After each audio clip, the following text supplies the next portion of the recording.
Hi creative friends, this is Freya and thank you so much for being here.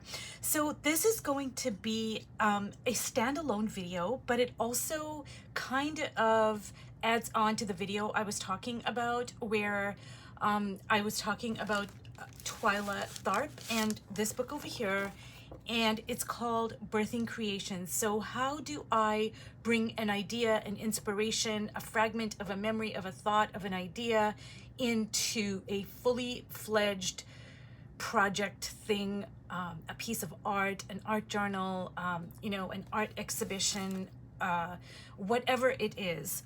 So it's going to be like a mishmash of things, and I will try to be cohesive. I don't have any notes. Like sometimes I will write a few pointers and I'll stick it onto the window above my art desk, so it keeps me grounded. But the creative process is really messy. It's all out there. It's little bits and bobs of this and that. So I just decided I'm just going to jump right in and do this video, and whatever comes out comes out. It's all part of the creative process.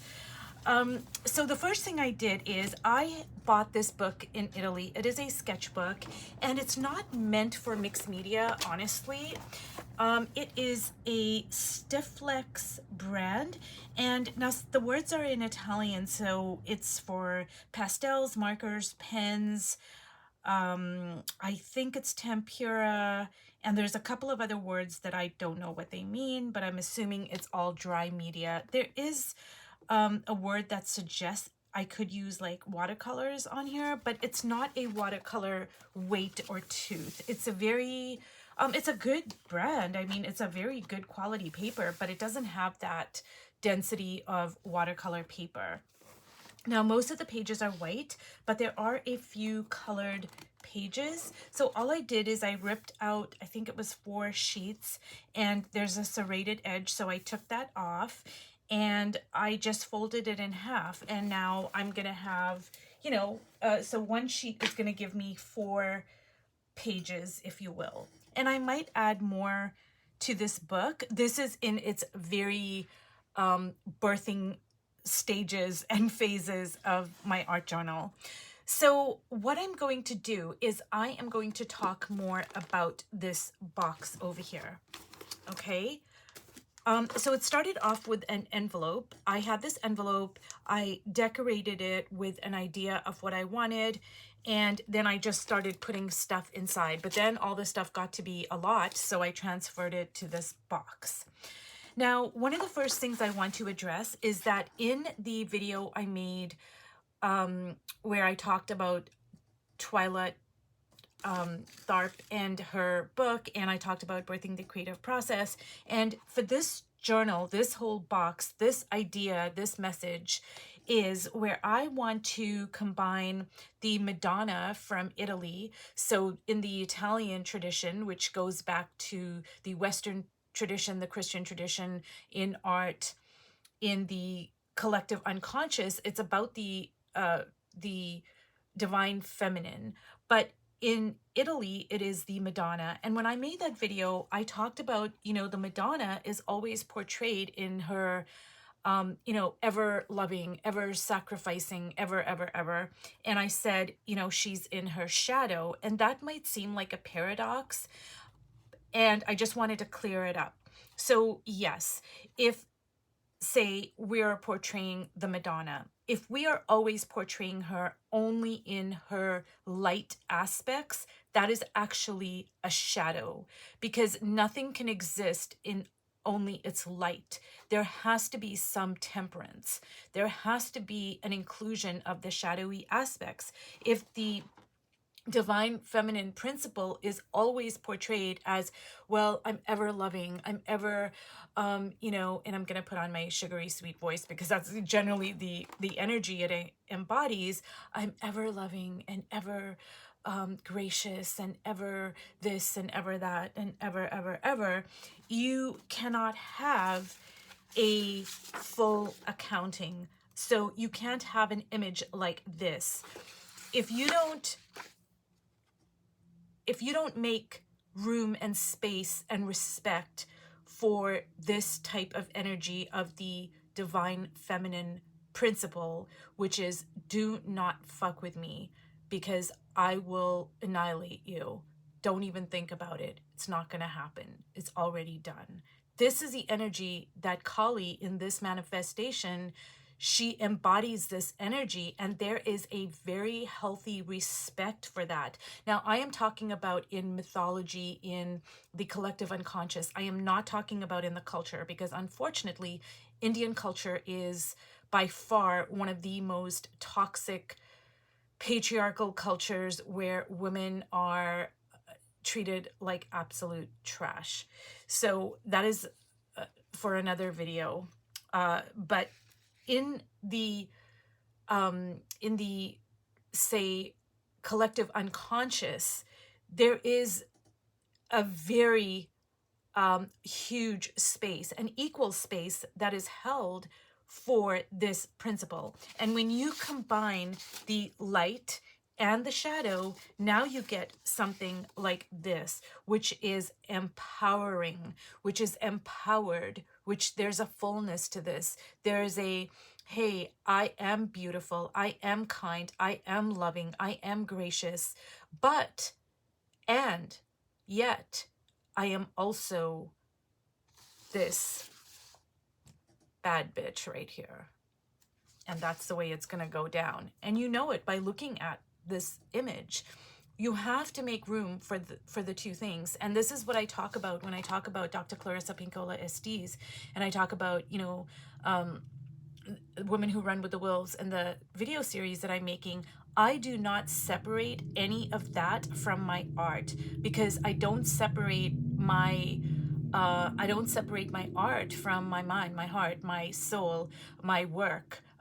They're all, it's a constant work in progress. And there's a constant, you know, alignment that you always have to be like, okay, I'm getting off course. I got to be pulled back in.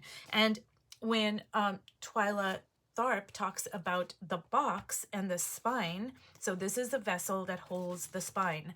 And she says the spine is not the message, but it holds the message. So when I get off track over here, I'm going to come into my box and I'm going to be like, oh, you know, I got off track. Let me come back to it. Let me come here. Let me, you know, let me see what I really want to say. Let me, you know, get back in alignment. And that's what is so brilliant about this whole idea of the box and the spine, etc. Now, I just want to say that this video is not going to be for everybody. It absolutely is not. This is a way I work, and all the things I'm sharing with you, it's not like I invented them either. I'm just taking them from, say, you know, I'm taking them from what I have read in this book over here, The Creative Habit. I'm taking things that I am learning from Dr. Twyla Estes, from Women Who Run with the Wolves, from her audiobooks. I'm taking things from Elizabeth Gilbert, Big Magic, from Elizabeth Gilbert's interviews. I'm taking them from just little bits and bobs of things, a piece of literature, a poem, you know, things that I have written about, stream of consciousness writings. But I put all of those things in here, and to another person, this is just a box of junk. It is absolutely just like, what on earth? Like, what is all of this? Like, it's just junk. But to me, every single thing in here is gold. It is informing me about what I want to create. Now, it doesn't mean, like, I'm not going to take this image and cut it out and superimpose it onto this and make it part of my journal. I could, but I'm not going to. This is just to rein me in, because this contains messages and images and symbols, and I mean, it contains so much for me, because in my visual language, I'm going to have a different visual language than somebody else. Now, I think I am going to cut little pieces of this and put it in my art journal, but, you know, I may or may not. I might change my mind about that. So this box is a living, breathing thing. I started it about 4 or 5 years ago, and it's not like it's a static thing. Like a week from now, I might have a dream. I might get up in the morning. I might come in here. I might say, oh my God, I had this dream. It relates to this art journal. Okay, I'm going to do stream of consciousness writing. I'm going to put it in the box. I'm going to write something. I'm going to do this. I'm going to do that, whatever.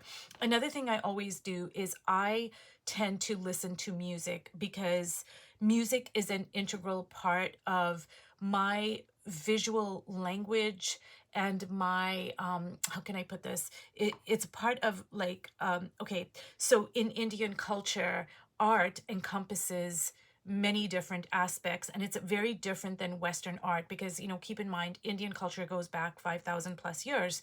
So the tradition of art in India, it covers education, it covers dancing, music, sound. It encompasses a slew of things, and actually, Indian art has a long tradition of sculptures.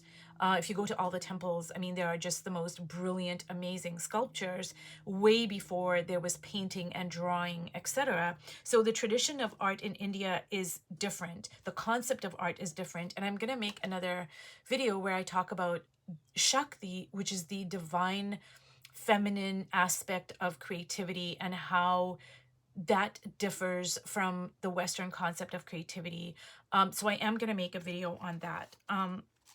Now, another thing I want to talk about is, like I said, in Indian culture, it is an extremely toxic patriarchal culture. And when I did my art show, I did not receive the support I kind of assumed I would get from, you know, groups of people that, you know, you would think would support me because they were supposed to be standing up for women, etc.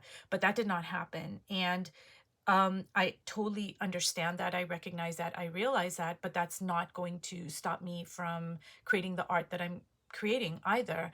And, you know, one of the things that is when we talk about the goddess in Indian culture, okay, and I'm not a religious person. I know it might seem like I'm a totally religious person. I absolutely am not a religious person. However, I was born a Hindu. I do have a collective unconscious part of me that is, you know, it's tapped into that culture and that religion. And so things that mean something to me are not going to mean the same thing to somebody else. But when we talk about the goddess, so in Western art, the goddess, the Madonna, Mother Mary, she plays a supporting role. She is not the main character. But in Hinduism, now again, I'm talking about the iconography, the mythology. I'm not talking about the nuts and bolts of everyday, you know, society. But the goddess, not only does she take up equal space, not only is she an equal counterpart, but if you go beyond the duality of male, female, Shiva, Shakti, you are going to find that every time there's a Shiva, there's a Parashiva, which means there's the Shakti who gave birth to the male. So the female is all encompassing. She is an equal counterpart, but she supersedes as well. That has been lost. That tradition has been lost in so many respects. But if you go back into reading the true concepts, the real understandings, and I have people in my own community, in my own culture, who will argue with me about this till they're blue in the face and, you know, tell me I'm making things up and whatever. But if you have a true understanding of the symbology, you're going to see that there is the equality, but then once you move past that duality, you're going to see that the feminine is all encompassing, because I mean, all life comes from the feminine. That's just the way it is. Now, another thing is this red, and this goes back to visual language. It goes back to symbology. It goes back to the colors that, say, I might be drawn to that, you know, somebody else might not be drawn to. So this red in and of itself, this particular red, it's not an orange red. It's not a silk red. It's just a very plain cotton, this earthy red. This in and of itself has so much symbology to it. It is this, now we get into archetypes. This piece of red cotton cloth right here from India, this holds volumes and volumes and volumes of collective memory, dreams, the unconscious, symbology, etc. And it all is held by this piece of red cloth right here. Now this is, you know, to somebody else, this might mean absolutely nothing, but it doesn't matter. This is my creative box. This is my workings. This is my little scratches, as Twyla Tharp would say. You know, it's just, this is what means something to me. Now I've got to take all these things and I've got to translate it into my journal. Now over here, what I did is, this is my painting, drawing, whatever you want to call it. This is the white of the paper here. So I didn't do a lot to it. I used a lot of dry media, and I did do a watered down watercolor over here on the face. And then what I did is I cut it out. I just ripped it. And then I stuck it down here. And then I made the dress out of Italian brochures. So I'm going to bring this up closer here and you can see. Now this is the place that we lived in, which is Vicenza, and I went to a musical show or whatever it was, and it was a brochure. So I made the dress out of it. This is an Italian print, and I think I'm going to turn her into an Italian lady. So another thing is that in this book over here, she talks about ruts and grooves. And one of the most amazing things about this book is it gives you like, okay, these are the steps to creativity, and it applies to anything. She's a choreographer, but it applies to if you want to create a garden, if you want to create a painting, create a body of work, create whatever it is. She gives you this like step 1, step 2, step 3, step 4, and this is a blueprint. You do not have to take everything from this book, but now you have the blueprint and you can go, okay, I'm going to put my own stuff, or I'm going to add other stuff to it. I'm going to add a little bit of Elizabeth Gilbert stuff, and I'm going to add Dr. Twyla Estes, and I'm going to add this and that and whatever. So that's what I do. But what she talks about is when you get into a rut and a groove, like, don't give up. So just say I'm working on this and I'm like, oh my God, like, I don't know what to do. I'm like so stuck. I just, you know, oh my God, like, was this even a good idea? Like, what was I thinking? Oh my God, blah, blah, blah, you know, which happens. I mean, we have our inner critic, we have our fears, we have our ruts and grooves. So then I come back to the box and I look through it and I go, oh my goodness, you know what? And then I'm going to read this poem over here. So this poem, I, wrote it down, and it's by Audre Lorde, who is not Italian and she is not Indian. She's actually American. She's actually African American. She's a fierce poet, warrior, justice advocate, author. I could go professor. I could go on and on and on. She's long since passed, but I love her work. So, moon marked and touched by sun, my magic is unwritten, but when the sea turns back, it will leave my shape behind. And I'm going to come and read this poem or read something else that I, you know, in here, or look at something, and I'm going to be like, you know what? These are the seeds. Now I'm all juiced up again. Now I'm all like, oh my God, like, okay, I totally know why I wanted to make this art journal. So this is like the seeds, and it's also the watering, it's the sun, it's all of those things that are going to make it grow. And this box is not a dead thing, it is a living, breathing entity. So just because I made it 4 or 5 years ago, you know, it doesn't mean that it's going to be static. It's not. I can, like, okay, after I make my art journal over here, I can either keep it like this, you know, and there's nothing wrong with that, or I can dismantle it. I can take it apart and I can say, you know what, I'm going to use this in another box for another project. I do that all the time. Like, you know, I don't like, I'm not going to throw all this stuff away. I'm just going to dismantle all these things and put it back in its proper place in my studio.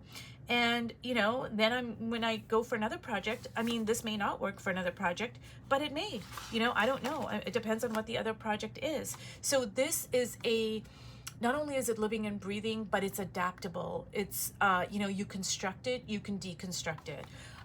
So this box is like such an absolutely simple yet profoundly brilliant idea. And I think a lot of times when people talk about creativity, they kind of make it seem like it's so, like it's such like a process that's so hard to understand. It's so mysterious. Like you just get struck by inspiration and then you fall into a fit of whatever, and then you start creating for like 5 days, and then you've created this brilliant work of art. Okay, and that has been propagated by popular culture, movies, you know, etc., etc. I don't think that is, you know, I don't think that's the creative process. At least it's not for me and for all the people that I follow, that I listen to. So say, you know, somebody like her or Dr. Twyla Estes or Elizabeth Gilbert or whatever, they all talk about the creative process, and that's not how it works. A creative process, it's not a linear thing. It is cyclical and it's a spiral. So, you know, I put something in this box 5 years ago, and now you know, I come back to it and I'm like, oh, okay, well, when I put it in the box, I thought one thing, but now 5 years later, I'm like, you know what, maybe it's, you know, maybe I need to change that idea a little bit. You know, maybe I thought it was A, but now it's B, you know, or maybe now it's A and B or whatever. My point is, you know, the creative process is a dirty, messy, pull and push. It's just a process that's very, it's not like clean, you know, it's not some mystical thing. There's a lot of hard work involved in it, and that's okay. That's part of the creative process. And that's what this book is so valuable for, because she talks about all these things. She talks about skill. She talks about fears. She talks about ruts and grooves. So when I fall into a rut and groove here, I'm not going to give up, and I'm not going to think, oh my God, like I fell into a rut. So, you know, oh my God, like that's the end of that. I'm not going to do that. I am going to say, okay, well, I don't know what to do here, but you know what? I'm going to go over here and I am going to work on this. And I just want to show you here. So this is the red, and you know, like I said, in Hinduism, in India, the red is life. It's all encompassing. Besides the religious aspects of it, besides the goddess, this is fertility, this is abundance, this is, I mean, just as everything is all encompassing, and there are really no negative connotations to red. So I immediately knew that this whole entire project is going to be red. Now I might use some other colors.